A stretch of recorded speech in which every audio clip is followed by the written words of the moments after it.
Bonjour à tous, my name is Richa, your French trainer, welcomes you all on my channel which is Bonjour Buddies.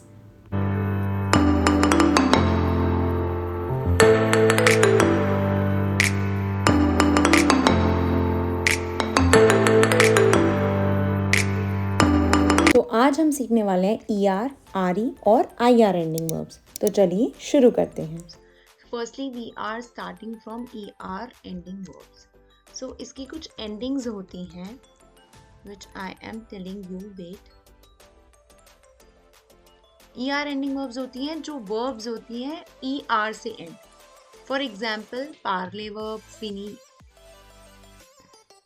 Endings बताती हूँ पहले मैं. j या j apostrophe के लिए we will use e. त्यू के लिए we will use ES. L के लिए we will use E. Then नू के लिए ONS. वो के लिए EZ और LL प्लूरल के लिए ENT यूज़ करते हैं। अब इसी चीज़ को हम एक एग्जाम्पल के साथ समझते हैं। जैसे कुछ वर्ब्स होती हैं जो ER से एंड होती हैं। यहाँ पे मैंने लिखी हैं पार्ले वर्ब, शॉन्ते, आबीते, दोनसे। सो ये हमारी होते हैं ER एंडिंग वर्ब्स जिनकी एंडिंग्स मैंने लिख दी हैं। जैसे ज के लिए हम E यूज़ करते हैं, त्यू के लिए ES, एल के लिए E, नू के लिए ONS और वो के लिए EZ और लास्ट होता है इल्जेल्स जिसके लिए हम ENT यूज़ करते हैं। एग्जाम्पल्स मैंने दे दिए हैं। इनको हम ER एंडिंग वर्ब्स बोलते हैं जिनकी एंडिंग ER से होती है। जैसे पार्ले वर्ब हो गई ER से एंड है, शॉन्ते ER से एंड है, आबीते ER से एंड है, डॉन से। पार्ले का मतलब होता है to speak. I am writing here. पार्ले मीन्स टू स्पीक. ओके. शॉन्ते means to sing. To sing. आबीते. आबीते means to live. To live. And the last is डॉन्से. डॉन्से नाम से ही पता चल रहा है which means to dance. Okay. Now इनको कॉन्जुगेट कैसे करते हैं उसको बोलते हैं हम कॉन्जुगेशन. सबसे पहले हम सब्जेक्ट लिख देते हैं जैसे ज, थ्यू, इल, एल, नू, वू, इल्जेल्स. तो ज के साथ कैसे करेंगे? हमें सबसे पहले जो ER एंडिंग वर्ब होती है उसमें से रिमूव करना होता है ER को ही. ठीक है. तो जब हम Parle for example Parle verb लेते हैं, पार्ले वर्ब में से अगर हमने ER रिमूव कर दिया तो क्या बचा? PARL बचा बस. और ज की एंडिंग मैंने क्या बताई थी? ज की एंडिंग होती है हमारी ई. मैं इसको हाईलाइट भी कर देती हूँ जिससे कि क्लियर होता चला जाएगा साथ में. तो ई हमारी इसकी एंडिंग हो गई. ऐसे ही हमें कंटिन्यू करना होता है. जे अपोस्ट्रोफी हम वहां पे लगाते हैं जहां पे हमारी वर्ब वोवल से स्टार्ट होती है. और फ्रेंच के अंदर वोवल AEIOU तो होते ही होते हैं, साथ में H और Y भी वोवल होते हैं फ्रेंच में. ठीक है. चलो अब इसकी कॉन्जुगेशन करते हैं सारी वर्ब्स के साथ. क्यू के साथ PARL और हमारी एंडिंग क्या बताई मैंने? ES होती है. तो मैं इसको हाईलाइट कर देती हूँ बिकॉज ये समझने में थोड़ा इजी हो जाएगा. फिर नेक्स्ट पे चलते हैं इल एल. इल एल का मतलब होता है ही शी. इसकी एंडिंग मैंने क्या बताई? Again L. इसकी होती है ई. तो ई ऐड कर देंगे इसके अंदर. फिर उसके बाद आती है बात नू की. तो नू में क्या होती है? PRL. तो हमें ऐड ही करना है. एंडिंग होती है ONS. तो इसमें हमने ऐड कर दिया ONS. ONS को मैं हाईलाइट कर देती हूँ. फिर ऐसे ही वो की कंटिन्यू करनी है और ऐसे ही सारी वर्ब्स के साथ होता है. जितनी भी ER एंडिंग वर्ब्स होंगी ना सबके साथ सेम होगा. जैसे कि ES, EONS, EZ और लास्ट हमारा होता है इल्जेल्स. इल्जेल्स में यहाँ पे बोल रही हूँ प्रोनाउंसिएशन इल ही होती है इसमें एंडिंग हम ऐड कर देंगे ENT. क्लियर है? ये सारी की सारी एंडिंग्स मैंने लिखवा दी है. इनका मीनिंग क्या हो गया? ज का मीनिंग आई होता है तो आई स्पीक. त्यू का मीनिंग यू तो you speak. He she speaks. We speak. You speak. And last is they speak. ये इनका मीनिंग होता है. ठीक है. बाकी सारी की सारी ऐसी सेम कॉन्जुगेट होती है, चाहे वो शॉन्ते वर्ब हो, चाहे वो आबीते वर्ब हो, चाहे तो से हो या फिर कोई भी ER एंडिंग वर्ब. तो वो सारी ऐसी कॉन्जुगेट होती है. ठीक है. अब हम नेक्स्ट मूव करते हैं IR एंडिंग वर्ब पे. जैसे हमारी ER एंडिंग वर्ब थी वैसे ही हमारी IR एंडिंग वर्ब्स होती है. इसकी अपनी अलग डिफरेंट एंडिंग्स होती हैं. वो भी मैं बता देती हूँ, एक मिनट. जैसे कि ज के साथ या जे अपोस्ट्रोफी जो भी हमारी वर्ब के ऊपर डिपेंड करता है वो जैसे भी है IS. देन त्यू की होती है IS, इल की होती है IT, नू की होती है ISSONS, वू की होती है ISSEZ और एल की होती है प्लूरल वाले ISSENT। ये एंडिंग्स होती है। अब इसकी मैं कुछ एग्जांपल्स बता देती हूँ। जैसे कि हमारी वर्ब आ गई फिनीर, तो देखो इसकी एंडिंग हो रही है IR से।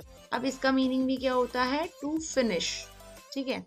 और वर्ब देखते हैं शुआजीर, शुआजीर जिसका मीनिंग होता है टू चूज, ये भी IR एंडिंग वर्ब है। तो ऐसे ही बहुत सारी हमारी IR एंडिंग वर्ब्स होती हैं, इनमें हम ये वाली एंडिंग्स को ऐड करते हैं। मैं एक एग्जांपल से कॉन्जुगेट करके दिखा देती हूँ कि हमें कॉन्जुगेट कैसे करनी होती है, और हाईलाइट भी कर देती हूँ इनको। ये है हमारी IR एंडिंग वर्ब्स, ठीक है।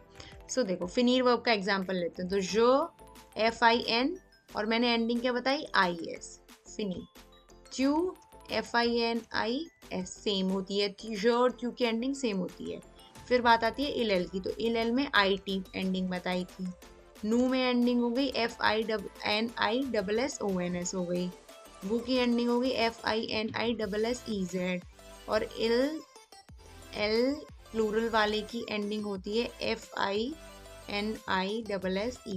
ये एंडिंग हो गई। अब मैं इनको हाईलाइट भी कर देती हूँ जिससे कि थोड़ा समझने में इजी होगा। IS, IT,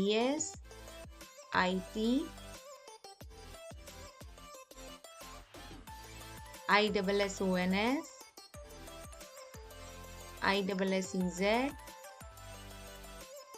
ISSENT। Clear? So ये हमारी होती है IR एंडिंग वर्ब्स। ऐसे ही श्वाजी की कॉन्जुगेशन होगी, मतलब कोई भी IR एंडिंग वर्ब आ जाएगी उसकी कॉन्जुगेशन ऐसे ही सेम होती है बिल्कुल। अब लास्ट हम आते हैं RE एंडिंग वर्ब्स पे। ये हमारी लास्ट वर्ब्स होती हैं।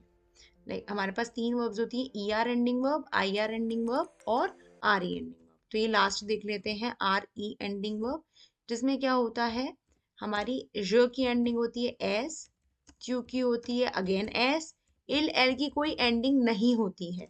इट मीन्स हमें सिर्फ RE को रिमूव करना होता है उसमें से, जो भी हमारी वर्ब होती है, और कुछ भी ऐड नहीं करना होता। फिर अब बात आती है नू की, तो नू की एंडिंग होती है हमारी ONS सेम जो ER की होती है, वू की EZ सेम और एल प्लूरल की भी सेम एंडिंग होती है हमारी ENT, सेम एकदम। अब इसके एग्जाम्पल्स भी दिखा देती हूँ क्योंकि एग्जाम्पल से ज्यादा अच्छे से समझ में आता है। जैसे कि आतोंद्र वर्ब है जिसका मतलब होता है टू वेट। हाईलाइट कर देती हूँ इसको, RE एंडिंग वर्ब से एंड हो रहा है, ठीक है। नेक्स्ट है देशोंद्र वर्ब जिसका मतलब होता है टू कम डाउन। इसको भी हाईलाइट कर देती हूँ। अब इसका भी एक एग्जांपल कॉन्जुगेट करके देख लेते हैं। जैसे कि यहाँ पे हम आतोंद्र वर्ब को करके देखते हैं, क्योंकि ये वोवल से स्टार्ट है आतोंद्र वर्ब, तो यहाँ पे हम JE नहीं लगाएंगे, J अपोस्ट्रोफी लगाएंगे। तो यहाँ पे आतोन, RE को रिमूव कर दिया मैंने, ATTEND बचा बस, और इसकी एंडिंग क्या बताई है मैंने? S, तो S लगा देंगे। ऐसे ही कंटिन्यू करेंगे, नेक्स्ट का आतोन S लगा देंगे। अब देखो इल में मैंने कहा इसकी कोई एंडिंग ही नहीं होती है, तो हम कुछ ऐड नहीं करेंगे, सिर्फ RE को रिमूव कर देंगे। फिर बात आती है नू की, तो नू में ONS लगा देंगे, वू में अगेन EZ लगा देंगे, और एल प्लूरल में हम लगा देंगे ENT। तो ये क्लियर हो गया। इसको मैं हाईलाइट कर देती हूँ जिससे कि और क्लियर हो जाए एक बार। तो यही होती है हमारी ER, IR और RE एंडिंग वर्ब। अब इसके कुछ क्वेश्चंस भी आते हैं, जैसे कि हमें कोई भी क्वेश्चन दे दिया, फॉर एग्जाम्पल डैश डैश और आतोंद्र वर्ब दे दी, ठीक है। तो हमें इनके पार्टनर्स होते हैं, तो हमें उसी के हिसाब से कॉन्जुगेट करनी होती है। फॉर एग्जाम्पल जो मैंने वो दिया है क्वेश्चन, वो मैं बताती हूँ। एक्सरसाइज सी, यहाँ पे आपको फॉर एग्जाम्पल कोई क्वेश्चन दे दिया, जो देन डैश लिखा हुआ है और आपको ब्रैकेट में एक वर्ब दी हुई है आबिते, आबिते, ठीक है। यहाँ JE या फिर J अपोस्ट्रोफ दोनों लगा हुआ है, क्योंकि कुछ भी हो सकती है। H मैंने बताया फ्रेंच में वोवल होता है। नेक्स्ट क्वेश्चन आपको दे दिया नू डैश लगा दिया और ब्रैकेट में आपको दे दिया आतोंद्र वर्ब दे दी फॉर एग्जाम्पल, ठीक है। फिर नेक्स्ट देखेंगे हम वू दे दिया डैश दे दिया और ब्रैकेट में आपको दे दी यहाँ पे डोंट से वर्ब। ओके, तो अब देखो हमें उसके हिसाब से कॉन्जुगेट करना है। तो यहाँ पे ज के साथ यहाँ पे आबिते वर्ब होगी, तो सबसे पहले हमें एंडिंग चेक करनी है। तो आबिते वर्ब किससे एंड हो रही है? ई आर से। अब ई आर में ज की एंडिंग क्या होती है? ई। तो हमें सबसे पहले रिमूव करना है ई आर, तो हमारा बचेगा इतना, बस आबीत बचेगा बस हमारा। ठीक है, ई आर को रिमूव कर दिया हमने। अब ज की एंडिंग क्या होती है? एस, सॉरी ज की एंडिंग ई आर में क्या होती है? ई, तो हम ई ऐड कर देंगे, बस यही इसका आंसर होगा। अब नेक्स्ट पे मूव करते हैं। नू दे रखा है और आतोंद्र दे रखा है। सबसे पहले हमें चेक करना है कि वो ई आर एंडिंग वर्ब है, आई आर एंडिंग वर्ब है या फिर आर ई एंडिंग वर्ब है। तो हमने देखा कि ये तो आर ई एंडिंग वर्ब है, लास्ट में आर ई लिख रहा है, तो हम क्या करेंगे? पहले तो आर ई को रिमूव कर देंगे। जब हम आर ई को रिमूव करेंगे तो क्या बचेगा? A double T E N D बचेगा। अब देखो नू, आर ई एंडिंग वर्ब में नू की एंडिंग क्या होती है? तो आर ई एंडिंग वर्ब में नू की एंडिंग होती है ओ एन एस, तो हम उसको ऐड कर देंगे ओ एन एस। यही इसका आंसर हुआ। अब सेम ये वाला मुझे बताओ ये कैसे होगा? यहाँ पे सबसे पहले हम देखेंगे पहला स्टेप क्या है कि वर्ब कौन सी हमारी, ई आर है, आर ई है या फिर आई आर है। तो हमने देखा कि वर्ब जो है हमारी ई आर एंडिंग वर्ब है, क्योंकि लास्ट में ई आर लिख रहा है। तो हम क्या करेंगे? ई आर को रिमूव कर देंगे। जब हमने ई आर को रिमूव करा तो क्या बचा? डी ए एन एस, उतना लिख दिया। अब हम देखेंगे कि ई आर एंडिंग वर्ब में वू की एंडिंग क्या थी? तो ई आर एंडिंग वर्ब में वू की एंडिंग थी ई जेड, तो हम ऐड कर देंगे इसमें ई जेड, और यही इसका आंसर है। यही है बस ई आर, आई आर और आर ई एंडिंग वर्ब्स, और इसी तरीके से हम इनको कॉन्जुगेट करते हैं। If you like this video, please do not forget to subscribe to my channel and hit the bell icon. We'll meet in the next one. Till then, au revoir!